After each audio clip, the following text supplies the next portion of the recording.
నీతో మాట్లాడాను చూడు, అదేరా నేను చేసిన పెద్ద తప్పు. తప్పు నీది కాదరా, నాది. నేను ఫ్రెండ్ అనుకున్నా. ఓ అవునా, సరే అయితే ఈ రోజు నుంచి నువ్వు నాకు మొహం చూపియొద్దు. అయినా నా మొహం నీకు ఎన్ని చూపిస్తాను రా?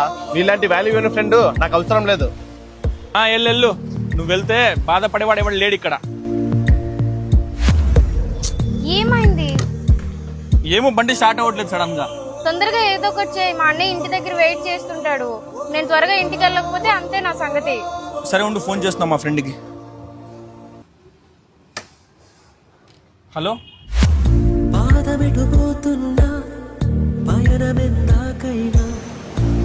ఏంట్రా మళ్ళీ నా అవసరం వచ్చిందా నీకు?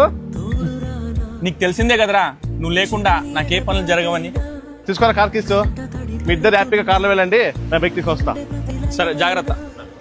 ఆర్య, పొద్దున్నేమో మీ ఇద్దరు గొడవ పడి విడిపోయారు, ఇప్పుడేమో నువ్వు ఒక కాల్ చేయగానే వచ్చేసారు. అది ఎలా? హ్యాపీగా ఉన్నప్పుడు ఎవడైనా తోడు ఉంటాడు, కానీ కష్టాల్లో ఉన్నప్పుడు వచ్చేవాడే కదా నిజమైన ఫ్రెండ్ అంటే. మీ అబ్బాయిల ఫ్రెండ్షిప్ బాగుంది కదా, అదే మా అమ్మాయిలు అనుకో, గొడవ పడితే సంవత్సరాల కొద్దీ మొహాలు చూసుకోం.